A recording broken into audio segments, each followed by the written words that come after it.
What if the real reason you're not attracting what you want is because deep down you still don't believe you deserve it? Not love, not peace, not success, nothing. And here's the paradox. The moment you stop chasing and start loving yourself fully, that's when everything begins to flow toward you. You, yourself, as much as anyone in the entire universe, deserve your love and affection. We've been conditioned to search outside, approval, validation, worth. But Buddhism teaches the opposite. The world mirrors how you treat yourself. So ask yourself, what is your energy really calling in? Is it desperation or quiet self-respect? In this video, we'll unravel powerful Buddhist lessons that reveal how deep self-love transforms your reality. And there's a bonus spiritual insight at the end, a truth most never realize, but it changes everything when you do. Before we begin with number 1, where every video is a doorway to calm, clarity, and timeless Buddhist insight you won't find anywhere else. Let's begin. 1. Chasing is the shadow of self-doubt. Why does everything seem to run when you chase it? Why do the things you desire, love, success, peace, seem to drift further the harder you pursue them? In Buddhism, we say, the one who chases the world forgets the stillness that moves it. There is a quiet truth buried here, a truth that whispers. When your heart is restless, life becomes elusive. Imagine a bird in your open palm. If you grasp for it with panic, it flies away. But if you stay still, calm, centered, it may choose to rest upon you. This is the nature of all things we desire. The more we chase them from a place of lack, the more they sense the fear beneath our reaching. And fear, even when disguised as ambition, repels. Not because the universe is cruel, but because it mirrors the state of your soul. You've been taught that if you want something, run after it. Work harder, do more, chase faster. But Buddhism teaches another path, stillness. Not passivity, but conscious presence. When you love yourself deeply, the chasing ends. You stop begging life to give you proof of your worth. You become the proof. And in that stillness, things begin to come to you. Not because you forced them, but because you stopped resisting yourself. Close your eyes, breathe slowly. Visualize your desires, not as mountains you must climb, but as petals on still water. Watch them drift toward you as you remain grounded, anchored in self-love. When the waters of your mind are still, even the moon reflects clearly. Perhaps what you are chasing is not what you need. Perhaps it's the part of you that feels unworthy, that needs your attention, not the outcome. So ask yourself gently, what are you chasing that may be trying to escape your desperation? And deeper still, can you sit with the part of you that feels unworthy? Can you simply hold it with compassion? Buddhism teaches that suffering arises not from not having, but from clinging.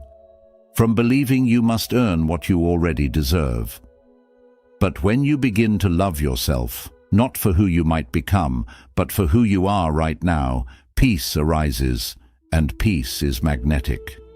It pulls the right people, the right moments, the right opportunities into your life without struggle. The irony is, the moment you stop chasing, you begin attracting. Why? Because the universe responds not to your desperation, but to your vibration.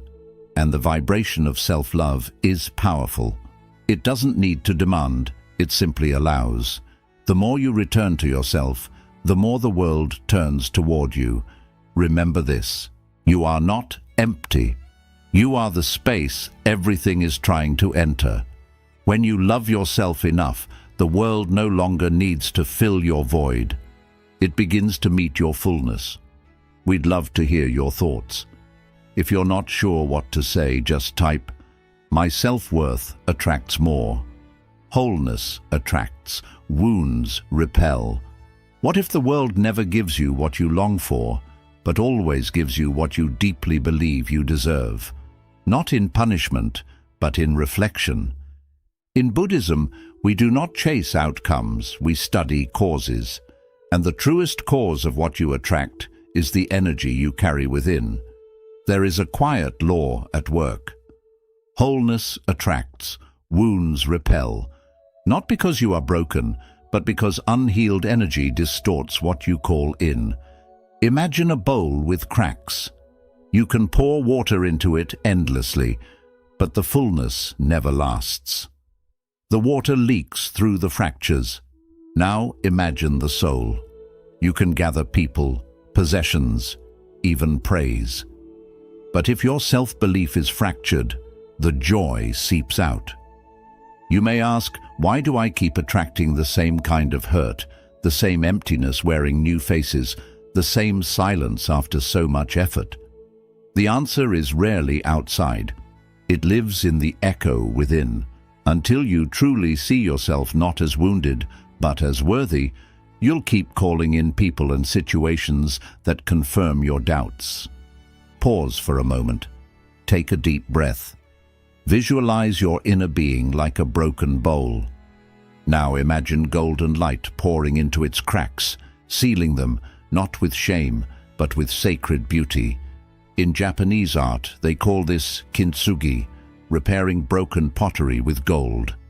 Not to hide the damage, but to honor it. Your pain is not your failure. It is your path. And when you love your cracks, they begin to glow. So ask yourself, are you trying to manifest from pain or peace? Because the universe listens to your energy, not your words. If you believe you are not enough, it will keep mirroring situations that say, yes, you're right. But if you begin, even softly, to hold yourself as enough, your entire reality begins to shift.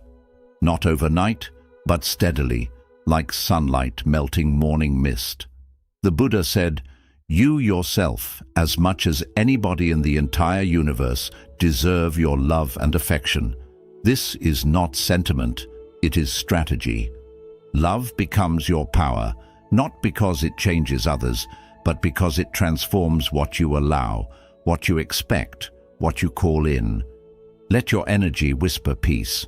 Let your presence say, I no longer beg, I welcome. The world does not respond to longing, it responds to wholeness.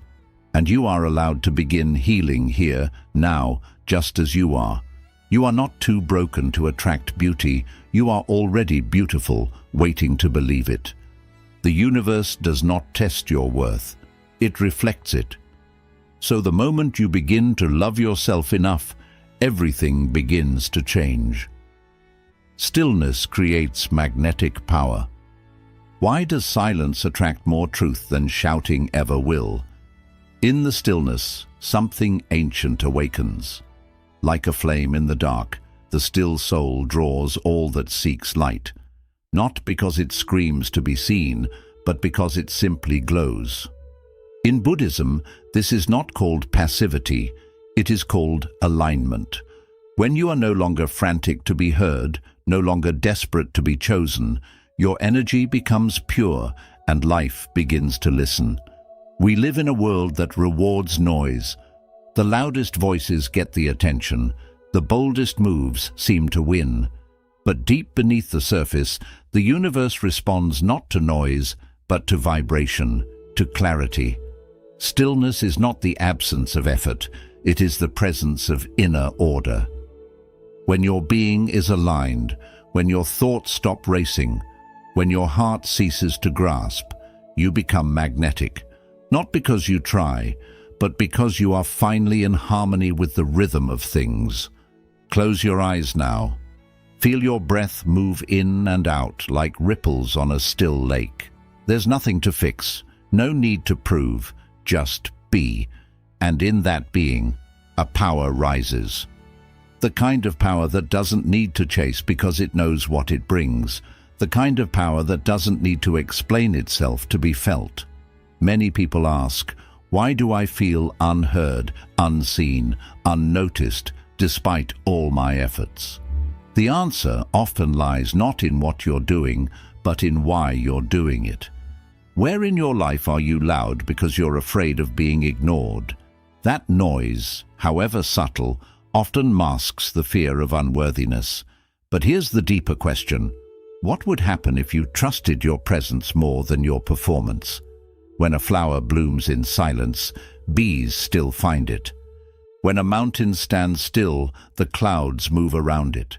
Stillness is not the absence of power. It is the highest expression of it. Because when you are still, your energy speaks. And in that pure vibration, the right people come.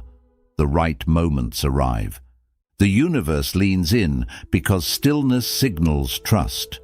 You do not need to shout to be understood. You do not need to beg to be loved. You only need to return to the calm within you, the calm that remembers its worth. That calm is your truest signal, your most honest magnet. And when you let go of the frantic need to perform, you become luminous in a way no performance could ever create. So remember, stillness does not make you invisible. It makes you undeniable. When you love yourself enough to be still, the world cannot help but feel you. Detachment is the highest form of faith. Can you want something deeply and still be at peace without it? This is the heart of detachment, not the cold denial of desire, but the warm trust that what is meant for you will find its way. In Buddhist wisdom, detachment is not rejection. It is reverence. It is the quiet understanding that life moves best when it flows, not when it's forced. We often hold our desires so tightly that we strangle them. We grip onto relationships, outcomes, timelines, thinking our control will secure them. But the tighter you hold, the more life resists. A tight grip suffocates, not because the dream is wrong, but because fear has replaced trust. And where fear leads, peace cannot follow. Close your eyes. Imagine your desire as a butterfly resting on your palm. You're tempted to close your fingers, to trap it, to keep it near. But you don't. You breathe. You stay open. And if it flies away, you allow it. Not because you don't care, but because you trust. You trust that what is meant for you cannot be kept away by time or people or even distance. You trust the deeper current beneath life's surface. Detachment is the highest form of faith. It says, I have planted the seed. Now I will not dig it up every day to check if it's growing. It's the wisdom to know when to act and when to surrender. Because surrender is not giving up. It's giving space. Ask yourself gently, what are you holding so tightly it can't breathe? Perhaps it's a person, a plan, or the image of who you think you must become. Can you release the need to control the outcome? Can you love without clinging? Can you strive without suffering? The Buddha taught, you only lose what you cling to. It's not the letting go that causes pain, it's the resistance. And when you begin to soften your grip, something beautiful happens. Peace enters, energy clears, life can move freely again. This doesn't mean you stop caring. It means you care enough to let things grow on their own. It means your faith is stronger than your fear. And that's when the universe responds, not to your grasping, but to your grace. You are allowed to want beautiful things, but love yourself enough to not make your happiness depend on them. Let your joy be rooted in presence, not possession. In this way you become unshakable, calm in your desire, yet free in your spirit. So remember, let go, not because you're indifferent, but because you trust. What is meant for you will never feel forced. And when you love yourself enough to release the need for control, life begins to unfold in ways even your best plans couldn't imagine. We'd love to hear your thoughts. If you're not sure what to say, just type, "My self-worth attracts more." Self-compassion turns chaos into clarity. What if healing isn't about fixing yourself, but about finally holding your pain without judgment? In a world obsessed with self-improvement, Buddhism offers a softer truth. You don't have to be perfect to be at peace. You only need to stop abandoning yourself every time you're hurting. Peace, it is said, is not born from the absence of pain, but from the presence of love in pain. We often treat our wounds like enemies, scrambling to hide them, silence them, erase them. But what if your deepest chaos is only asking for compassion, not solutions, just space to breathe? When you respond to your flaws with kindness instead of shame, something begins to shift. You soften, you become safe to yourself, and that safety becomes a quiet light the world responds to. Place your hand on your heart for a moment, feel its warmth, repeat inwardly, "Even this deserves my love." Even the regret, even the fear, even the part of you you wish would disappear, all of it held in the embrace of your own presence. This is not weakness, it is spiritual strength. Because self-compassion is not passive, it's how you reclaim power from inner violence. Many carry an invisible war within, a voice that criticizes, shames, and belittles, and we wonder why peace feels so far away. But the Buddha taught, hatred does not cease by hatred, but by love alone. That includes self-hatred. So ask yourself now, with honesty, where are you still bullying your inner child? Is it the voice that says you're never enough, or the one that punishes you for not being healed already? And then ask, what would change if you offered your pain understanding instead of rejection? Could you listen to your sadness instead of silencing it? Could you let your mistakes rest without naming them your identity? Healing begins in this gentle shift from fixing to holding, from punishing to listening. When you treat yourself with the same compassion you offer others, your energy softens, your vibration rises, and that is when life begins to respond differently. Not because your circumstances changed, but because you did. You attract not by becoming flawless, but by becoming whole. And wholeness doesn't mean nothing is broken. It means nothing is abandoned. When you love yourself enough to sit with your chaos instead of judging it, clarity begins to form like morning light through fog.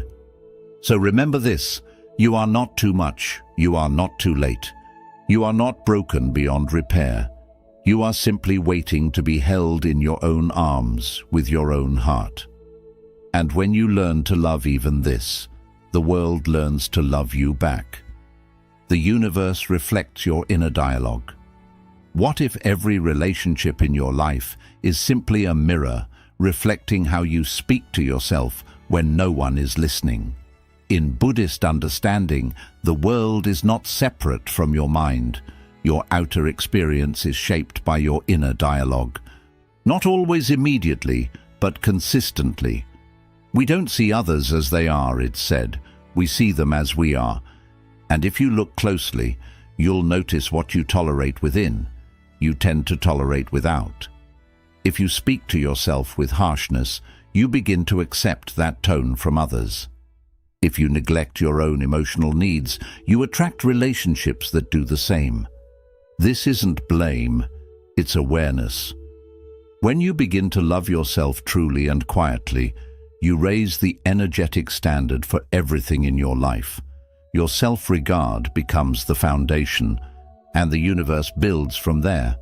Imagine standing beside a calm body of water. Look into it and see your reflection. Not your face, but your voice. What are you saying to yourself when you're alone? Are you encouraging? Or are you tearing down your own spirit before anyone else has the chance? How am I speaking to myself when no one is listening? Ask that, because the universe is always listening. There is a truth here, soft but powerful. Self-love sets the energetic minimum for how others treat you. When you respect your boundaries, others begin to do the same. When you speak kindly to your inner world, your outer world begins to mirror it. And if it doesn't, if someone continues to offer less than what you now give yourself, you will know how to walk away. Not in anger, in alignment.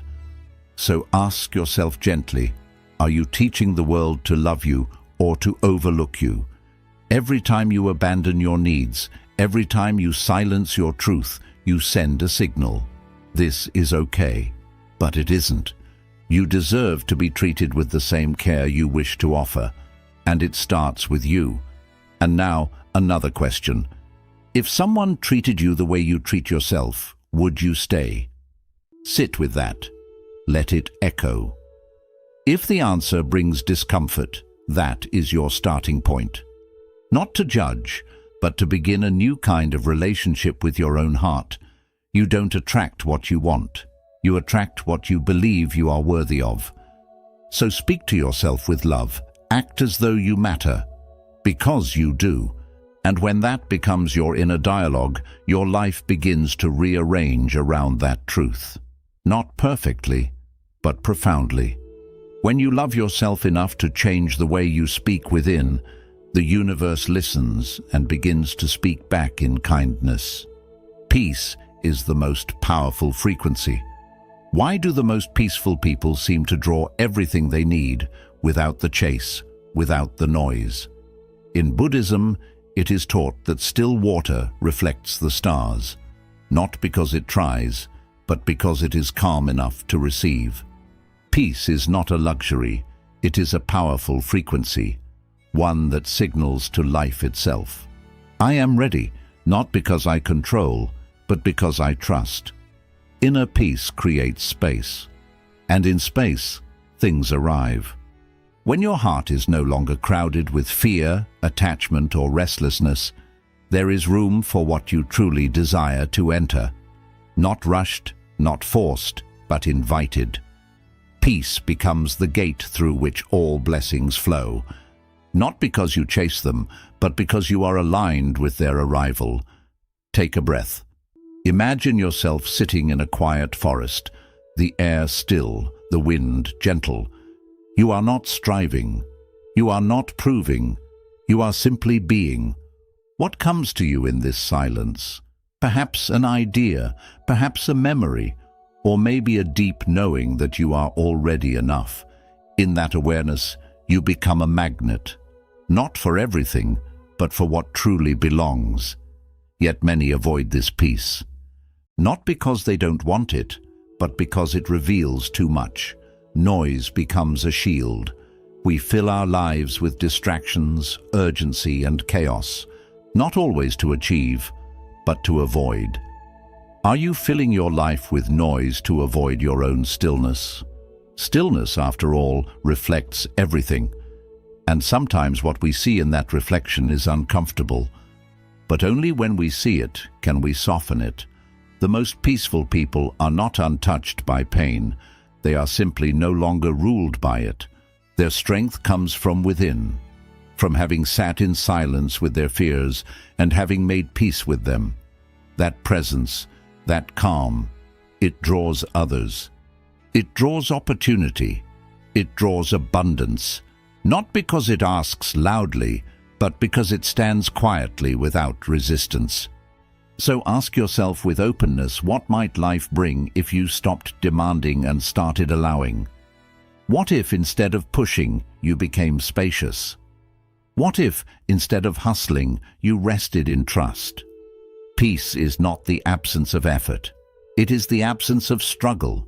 It is the choice to let life come to you while you remain deeply rooted in your own being. You do not need to exhaust yourself to be worthy. You do not need to force what is meant for you. Love yourself enough to create peace within, and the world will begin to reflect it without. When your frequency is calm, your life begins to harmonize, not immediately, but inevitably. So remember, the still soul draws all that seeks light. In your calm, you become radiant. In your peace, you become powerful. Neediness is the enemy of receiving. Could your hunger for love be the very thing blocking its arrival? In Buddhism, we learn that clinging pushes away the very things we think we need, not because desire is wrong, but because desperation distorts our energy. What you cling to, you push away. Not with your hands, but with your fear, your self-abandonment, your belief that you are incomplete without it. The moment you believe you need something to be whole, you've already forgotten that you are, that forgetting creates a wall, and no matter how loudly you ask, the universe hears your lack more than your words. Neediness is not the same as longing. Longing can be soft, patient, open. Neediness is sharp. It says, if I don't have this, I am not enough. And that belief becomes a barrier, not a bridge. Close your eyes. Imagine a thick rope you've been gripping tightly. Perhaps a person, a goal, a version of yourself. Your hands are tired. Your heart is heavy. Now imagine letting go, not out of defeat, but out of trust. Feel the relief in your hands. Feel the space opening in your chest. That's what surrender feels like. Not giving up, but finally letting life breathe. We often confuse need with love, but true love does not beg. It does not plead. It invites, it welcomes, but never clings. So ask yourself, where does need disguise itself as desire in your life? Is it in the way you chase validation, the way you fear being alone, the way you shape yourself to be chosen? Ask deeper. Can you trust that what's meant for you won't require begging, that what truly belongs to you will never ask you to shrink to receive it? When you begin to believe that you are already whole, your energy shifts. You go from searching to radiating, and in that radiance, life begins to respond. Self-love dissolves need. It says, even if nothing arrives, I am still enough. And ironically, it is from that space, the space of sufficiency, that everything begins to flow. Not because you stopped caring, but because you stopped clinging. You made space. You aligned. Need is heavy. It repels. But presence is light. It attracts. When you remember your own completeness, your desires stop screaming. They become gentle whispers. And gentle whispers are heard more clearly by the universe. So breathe. Let go of the rope. Trust your wholeness. When you love yourself enough to no longer beg, you finally begin to receive. And in that quiet, dignified energy, everything you once chased begins to find its way to you, not as a test, but as a reflection. Become what you want to receive. Are you asking for something you're not yet giving to yourself? This is the quiet question that shifts everything. In the teachings of Buddhism, the outer world is never separate. It is a mirror, reflecting the truth of our being. We attract not what we want, but what we are. And so, if we wish to change what comes to us, we must first change what comes from us. If you want loyalty, ask yourself, am I loyal to my own needs, my boundaries, my truth? If you want peace, ask, do I feed my mind peace, or do I let it feast on anxiety and comparison? If you want abundance, ask, do I speak of lack? Do I live in fear of not enough? So often we call for light while clinging to the shadows we refuse to release. We pray for love while abandoning ourselves in silence. Imagine your future self, not someday far off, but the version of you who already lives in peace, love, and joy. Picture them, breathe with them. What do they think? What do they feel? What do they choose each day that you are still resisting? That version is not out of reach. It is already within you, waiting for you to rise to meet it. You say you want clarity, but still surround yourself with noise. You say you want to be seen, but hide your true self behind masks. You say you want deep love, but speak harshly to your own heart. In what ways are you betraying the very thing you say you want? Sit gently with that, not to judge, but to awaken. Because to receive something new, we must become something new. That doesn't mean becoming someone else. It means becoming more honest, more open, more aligned with what we say we desire. Who do you need to become to receive what you're calling in? Not someday, not after the perfect conditions, but now, through small daily acts of self-honoring. The universe listens more to your frequency than your words, and frequency is created by being, not wishing. When your being aligns with your vision, life starts to mirror it, slowly at first, then all at once. Not because it's magic, but because it's natural. What you radiate, you attract, and what you embody, you invite. So love yourself enough to become the love you're looking for. Be the peace you crave. Speak the truth you want to hear. Because when you live the energy of what you seek, you no longer need to chase it. It begins to arrive, drawn not by need, but by recognition. You are not far from the life you want. You are just one decision away from being the version of yourself who welcomes it. We'd love to hear your thoughts. If you're not sure what to say, just type, "My self-worth attracts more. Let the old you die to become free." What identities must fall for the new to arrive? In the stillness of Buddhist reflection, we are reminded to be reborn. The old self must return to silence. Not destroyed, not denied, simply laid to rest. Like a leaf that once held sunlight, its time is honored, and then it drifts. The self who was hurt, who was overlooked, who had to survive by shrinking or pleasing, has done its work. Now, let it rest. There is a deeper self waiting beneath the ashes, one not born from defense or fear, but from truth. But to reach that self, we must be willing to die, not in body, but in identity. The one who constantly apologized, the one who felt unworthy, the one who chased love to feel seen. These are not who you are. They are who you learned to be in a world that forgot your light. Close your eyes. Imagine yourself shedding an old skin. Feel it fall away, not with struggle, but with grace. And now, picture your bare feet stepping into a new morning. The light touches your face. The air is soft. You feel no urgency, only a quiet remembering. You were never the pain. You were never the label. You were never the story. You are what remains when the story ends. So ask yourself with tenderness, what stories about yourself are you still clinging to? Are you still defining yourself by who left you, by what you failed, by how long it took you to heal? Those stories may have been true once, but you are allowed to outgrow them. The past is not a prison unless you carry the key in your own pocket. And then ask, who are you without the pain? Not empty, but vast. Not unfinished, but unfolding. This is where your power returns, not by clinging to who you were, but by meeting who you're becoming. You don't need to abandon your past. You only need to stop living through it. In Buddhism, death is never an end. It is a return, a cycle, a transformation. And this inner death, the letting go of false identities, is the most sacred kind. Because through it, you begin to live from your essence, not your fear.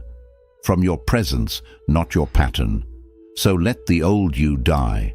Let the version of you that had to fight for love rest. Let the one who kept proving their worth be still. You are not here to survive your past. You are here to embody your freedom. And when you love yourself enough to release what you no longer are, you become a vessel for what you've always been. Whole, unshaken, free. True power is quiet confidence. There is a kind of power that does not shout.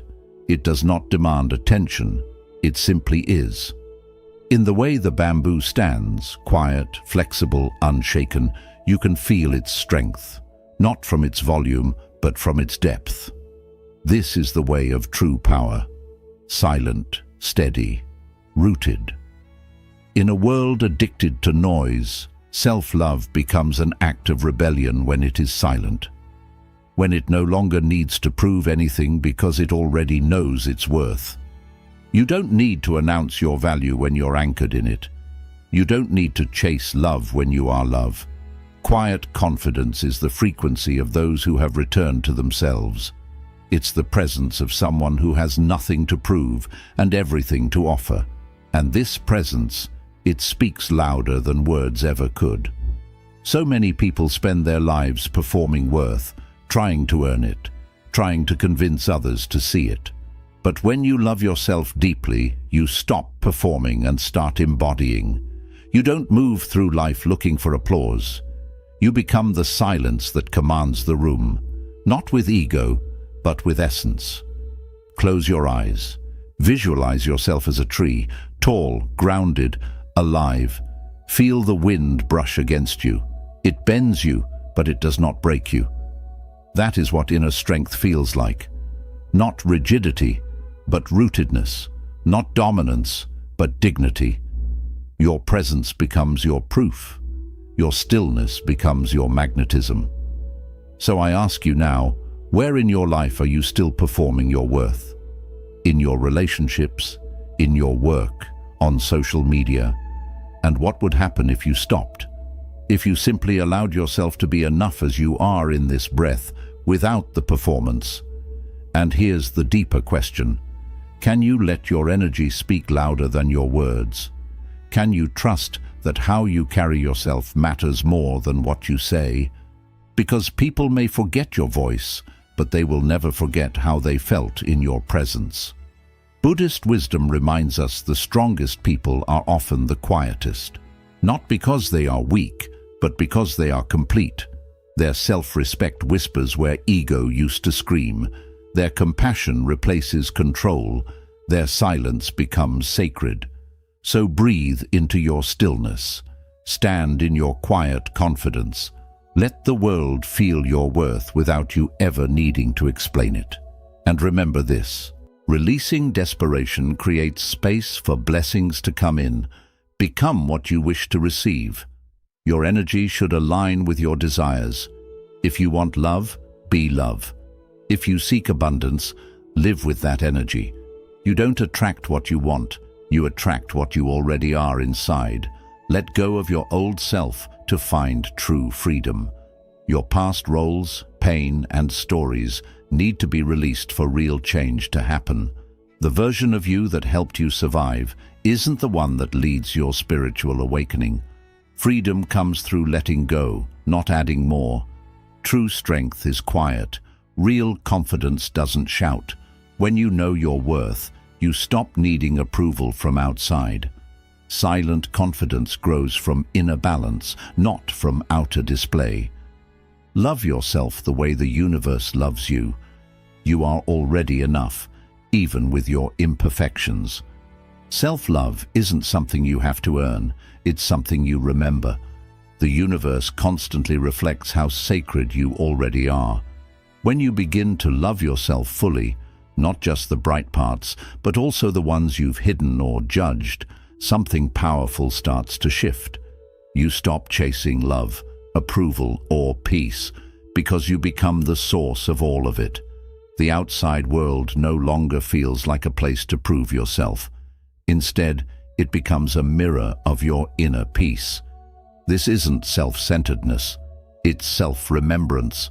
It's the spiritual practice of returning to your true nature, untouched by fear, free from your past, and not reliant on outside approval. And from this inner knowing, you begin to attract gently, without force, through quiet resonance. When the mind is clear, joy follows like a shadow that never leaves. If this video brought you peace or stirred something within, give it a like. Share it with someone who needs to hear this. Comment below what self-love means to you. For more Buddhist insights on healing, peace, and inner growth. What's one simple way you'll show yourself unconditional love, starting today? The deepest rivers make the least noise, but they carry the most power. When you love yourself enough to stop proving, you start attracting. Not because you demand attention, but because your energy is undeniable. And that is the way of true power. Bonus lesson: love yourself like the universe does. What if you are already loved by life exactly as you are? Not someday, not when you're healed, not when you've proven yourself, but now, in this very breath.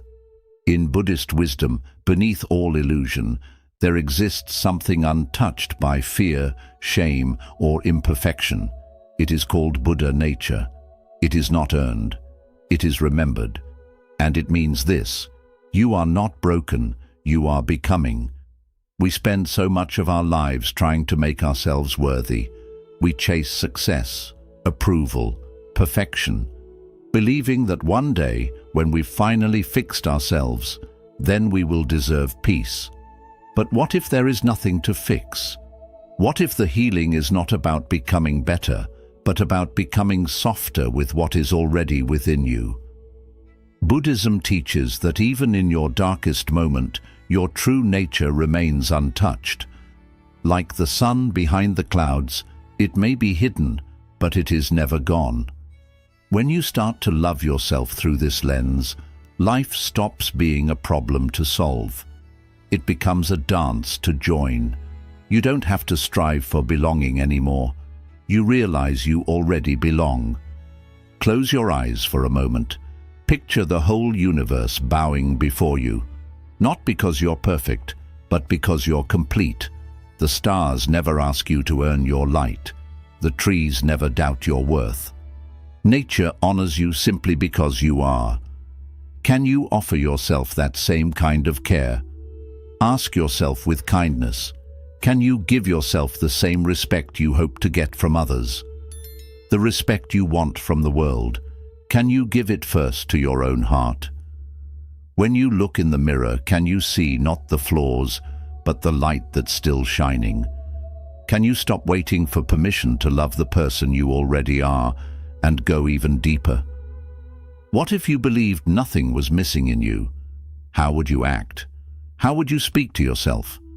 How would you live each day, not from a place of lack, but from quiet wholeness? When you love yourself like the universe does, you stop chasing things that only reflect emptiness. You begin to attract moments that honor your completeness. You no longer feel the need to be fixed, saved, or changed. You start to simply be glowing, present, enough. This is the kind of love that changes everything, not by force, but by remembering. Love yourself enough to bow to your own soul. Love yourself enough to stop apologizing for who you are. Because when you live in alignment with your true self, the universe doesn't push back. It welcomes you. It reflects you. It moves alongside you. And suddenly, everything you were waiting for begins to show up, not as a prize, but as recognition. Quick summary of the lessons. Chasing comes from self-doubt. The more you chase things, love, success, approval, the more you tell life that you don't feel worthy. Buddhist wisdom reminds us that inner stillness draws more than constant striving. Letting go of the need to chase allows life to come to you naturally. Wholeness can push away unhealed parts. Until you face and heal the wounds inside, the same cycles will keep repeating. Loving yourself means facing your pain with awareness, not avoiding it. What you believe about your value shapes what you allow into your life. Stillness holds a quiet, magnetic strength. In a noisy world, true power comes from inner calm. It connects you with clarity, presence, and steady intention. When your energy is calm and grounded, life responds to your vibration without resistance. Detachment is one of the purest forms of faith. Wanting something is human, but needing it creates pain. Detachment is about trusting that what's meant for you will arrive and stay, without force. It's letting go of control while staying open to what life brings. Self-compassion turns confusion into clarity. Healing doesn't begin by fixing yourself. It starts with accepting who you are. When you meet your inner pain with kindness, clarity begins to rise naturally. Self-love isn't selfish. It's about being emotionally honest and treating yourself with respect. The universe echoes the way you speak to yourself. The way you treat yourself teaches others how to treat you. Your inner voice shapes your outer world. Real change starts when you speak to yourself with the love you hope to receive from others. Peace is the strongest vibration. Peace isn't weakness, it's real strength. When you stop forcing, rushing, or trying to prove yourself, your energy becomes magnetic. Inner peace helps you attract without effort. Neediness blocks receiving. When you believe you need something to feel complete, you unknowingly keep it away. Real receiving starts when you feel whole on your own.